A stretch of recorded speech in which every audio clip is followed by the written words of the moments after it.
Check post से टकरा गया है। ब्लास्ट में 11 पुलिसकर्मियों की मौत हो गई है, 7 घायल हुए। खैबर पख्तूनख्वा में पुलिस चौकी पर आतंकी हमला हुआ है। तहरीके तालिबान पाकिस्तान पर हमले का आरोप है। तो आपको बता दें कि एक बार फिर से ये हमला जो है वो पाकिस्तान पर होता हुआ नजर आ रहा है। और आपको बता दें कि ये पहला मौका नहीं है, इससे पहले भी आपको याद होगा कि किस तरीके से जो शुक्रवार को भी एक बड़ा हमला देखा गया था पाकिस्तान पर, और एक बार फिर पाकिस्तान पर ये जो हमला है वो हुआ है, जहां बताया जा रहा है कि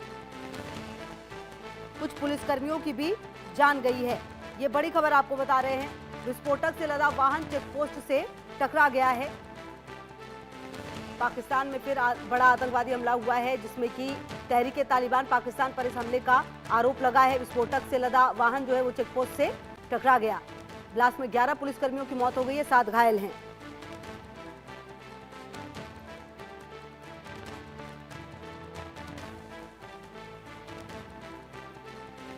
खैबर पख्तूनख्वा में पुलिस चौकी पर आतंकी हमला हुआ है।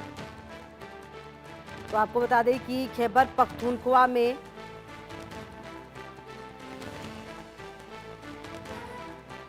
और अजय जांडियाल मेरे सहयोगी ज्यादा जानकारी के लिए इसी खबर पर मेरे साथ जुड़ गए। अजय, देखिए अभी ज्यादा वक्त हुआ नहीं है जब मस्जिद जो है उसको निशाना बनाया गया था। अब अभी फिलहाल जो तस्वीरें सामने आ रही है वो बहुत ज्यादा परेशान करने वाली है, क्योंकि कहा यह जा रहा है कि इसमें भी 7 पुलिसकर्मी की मौत हुई है। क्या जानबूझकर, मतलब कि ये जो हमला है वो किया गया है, या फिर अनजाने में ये जो वाहन है वो टकराया होगा? क्या कुछ जानकारी मिल पा रही है इस पूरे घटनाक्रम के बारे में?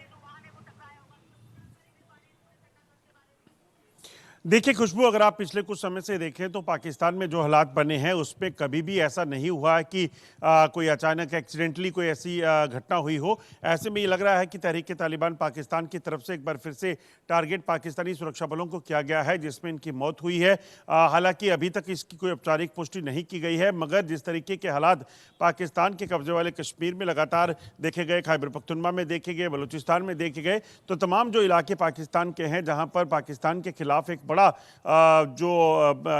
हमले जो चल रहे हैं उसके पीछे जो रिबल्स ग्रुप हैं पाकिस्तानी सेना के खिलाफ हैं, जो बागी हैं, वो लगातार हुए हैं। और ऐसे में इस बार भी खैबर पख्तूनख्वा में जो जो पुलिसकर्मी के मारे जाने की खबर आ रही है उसमें भी यही अंदेशा है कि पाकिस्तान के जो सुरक्षा बल हैं उनको टारगेट जो है वो खैबर पख्तूनख्वा में किया गया है, जिसमें रिबल ग्रुप यानी कि तहरीके तालिबान पाकिस्तान के ही हाथ हो सकता है।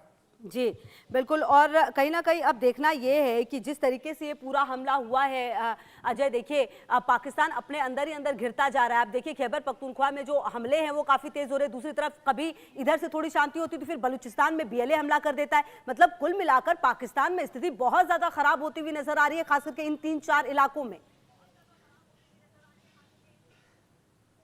देखिए खुशबू, बिल्कुल आप ठीक कह रही हैं। जिस तरीके के हालात इस वक्त पाकिस्तान में हैं उससे एक चीज़ बड़ी स्पष्ट हो जाती है कि पाकिस्तान के हाथ से चीज़ें अब निकल चुकी हैं। और इसी वजह से अगर आप देखें तो खैबर पख्तूनख्वा हो, बलूचिस्तान हो या फिर POK का इलाका हो, वहाँ पर इस तरह के हमले हो रहे हैं। जो जानकारी है उसके मुताबिक खैबर पख्तूनख्वा में TTP लगातार हमलावर है और पाकिस्तान के तमाम मिलिट्री ऑपरेशन के बावजूद भी पाकिस्तान को भारी नुकसान जो है इसमें उठाना पड़ रहा है। वही अगर बात की जाए बलूचिस्तान की तो BLA के हमले जो हैं वो लगातार तेज हुए हैं, और BLA के हमले जो हो रहे हैं वो सीधे तौर पर जो हैं वो पाकिस्तानी सेना को टारगेट करने को लेकर हैं। बड़ा हिस्सा पाकिस्तान के कब्जे से जो है वो खाली करवाया गया है। BLA ने अपना कब्जा वहां पे जमाया हुआ है, और वहीं तहरीके तालिबान पाकिस्तान के जो कई संगठन, जो छोटे बड़े संगठन जो उसके साथ मिलकर पाकिस्तानी सेना पर हमले कर रहे हैं, उन्होंने बड़ा नुकसान जो है वो पाकिस्तान को किया है।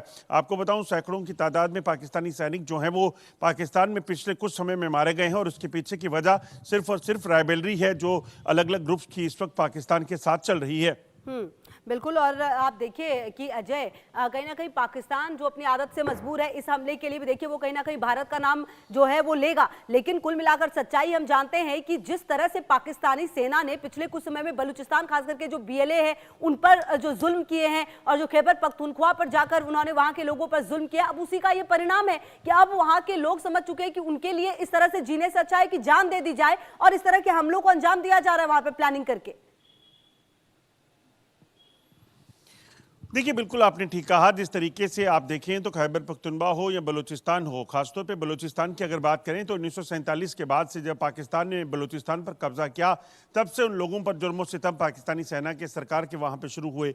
वहाँ के लोगों को कभी भी अपना सिटीज़न माना ही नहीं गया, खाली उस इलाके पर कब्जा किया गया। वहाँ के जो मिनरल्स थे उसका इस्तेमाल पाकिस्तान ने कराची, लाहौर और बाकी पंजाब के लिए किया, मगर उन लोगों को उसका कोई फ़ायदा नहीं दिया। वो लोग बार बार अपनी बुनियादी सुविधाओं को लिए पाकिस्तान की सरकार के खिलाफ लड़ते रहे, मगर कोई सुना नहीं गया। तो अब जब उन लोगों ने अपना मोर्चा खोला है और उन्होंने सीधे तौर पर पाकिस्तानी सेना के खिलाफ अपना मोर्चा खोलकर जो है ये कहा कि वो किसी भी तरीके से इस इलाके को खाली कराना चाहते हैं, उन्होंने अपनी एक सेना खड़ी कर ली, तो उसमें एक चीज़ बड़ी स्पष्ट हो गई कि कहीं भी पाकिस्तान की सेना की कारना जो है वो नहीं चलेगी। और इसी चीज़ को लेकर बार बार उन्होंने कहा भी, मगर जब नहीं सुनी गई, उनके लोगों को अगवा किया गया, युवाओं की हत्या की गई, महिलाओं के साथ बलात्कार हुए, तो उन्होंने सीधे तौर पर मोर्चा खोला और बलूचिस्तान में बीएलए का गठन हुआ। और आप देखें तो बीएलए का गठन होने के बाद आज बीएलए एक सेना के तौर पर वहां ऑपरेट करता है और वो सीधे तौर पर चुनौती देता है कि अगर जंग चाहते हैं तो जंग कर लीजिए, मगर हम अपने इलाके में किसी भी तरह का इंटरफेरेंस नहीं चाहेंगे, हम आज़ादी चाहते हैं। और उसी आज़ादी को लेकर उनकी जंग जारी है। बिल्कुल। और देखिए अजय, जो रिपोर्ट्स हैं वो भी ये कहती हैं कि अगर आप पाकिस्तान में देखें तो जो एनुअल सिक्योरिटी रिपोर्ट है 2025, उसके अनुसार खैबर पख्तूनख्वा की सिर्फ अगर बात की जाए तो पिछले साल हिंसा में काफी बढ़ोतरी दर्ज की गई। पाकिस्तान में जो मौतें हैं 2024 में 1620 से बढ़कर 2025 में 2331 हो गई। कहीं ना कहीं अब पाकिस्तान को ये सोचना होगा, अभी तो साल की शुरुआत हुई और इसके दरमियान ही ये हालत है, तो आने वाले समय में क्या माना जाए कि क्या कुछ बड़ा होने वाला है पाकिस्तान में? क्या तहरीके तालिबान पाकिस्तान ने इसकी तैयारी कर ली है? बीएलए की भी तैयारी बिल्कुल साफ नजर आती है। देखिए, बिल्कुल जिस तरीके के हालात इस वक्त आप देखें पाकिस्तान में बने हुए हैं, उससे एक चीज़ बड़ी स्पष्ट है कि किसी भी तरीके से पाकिस्तान की सरकार जो है वो इस चीज़ को मानने को तैयार नहीं कि बलूचिस्तान में उनके लोगों की हालत क्या हो चुकी है, पाकिस्तानी सेना का क्या हाल है। और यही वजह है कि बलूचिस्तान में लोग जो हैं वो इसी तरह से लगातार हमले कर रहे हैं। अब बीएलए को पूरा बलूचिस्तान के जो लोग हैं, आम लोग हैं, उनका सहयोग है और इसीलिए वो लगातार हमले कर बड़े से बड़ा नुकसान करने का प्रयास करते हैं और कर भी रहे हैं। आप सोचिए, पाकिस्तान की एक प्रमुख ट्रेन जो है जाफर एक्सप्रेस, उसे कई बार हमला करके टारगेट किया गया, उसे अगवा कर लिया गया।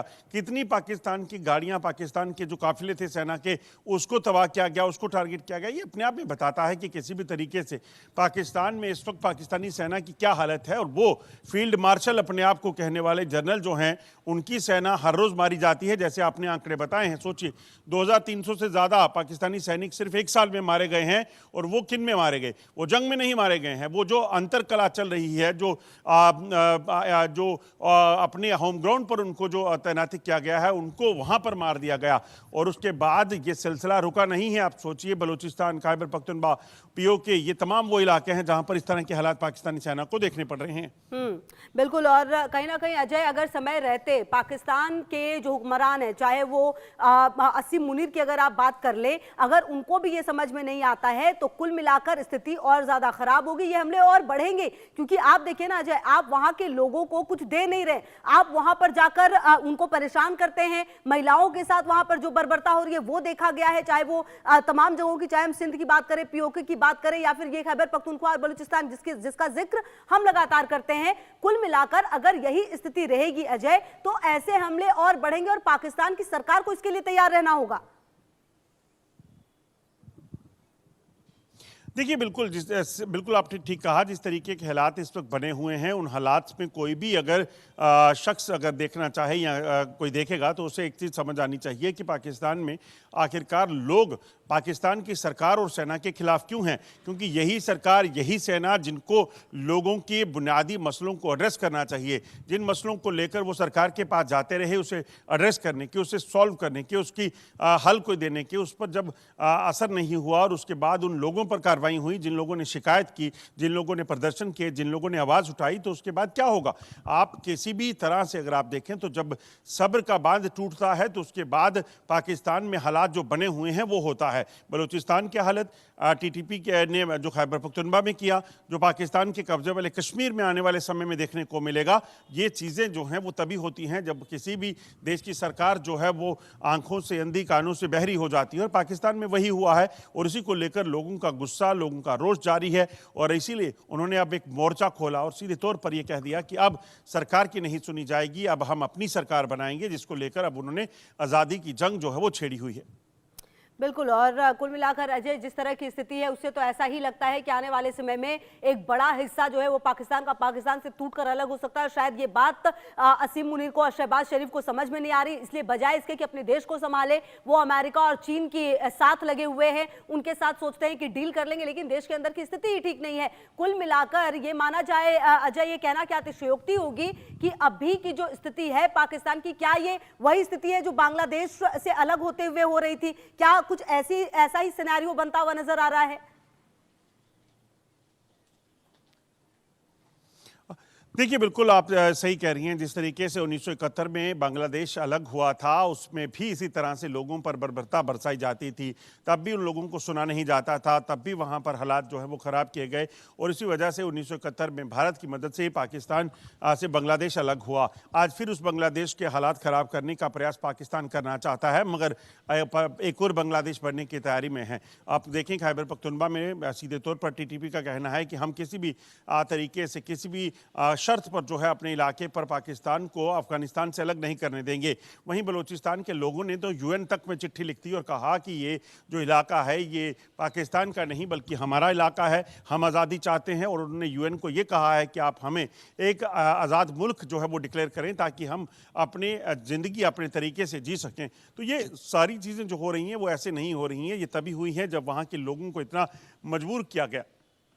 बिल्कुल अजय, और कहीं ना कहीं अब ये भी देखना होगा कि आने वाले समय में क्या दुनिया में जो तमाम आवाज़ है क्या यहाँ के लोगों के लिए उठ पाएगी, चाहे वो बलूचिस्तान के लोगों पर हो रहा अत्याचार हो या फिर खैबर पख्तूनख्वा के लोगों पर हो रहा अत्याचार हो, ये भी अब देखने वाली बात होगी। बहरहाल अजय, बहुत शुक्रिया आपका इन तमाम जानकारियों के लिए, आगे भी आपसे अपडेट लेंगे।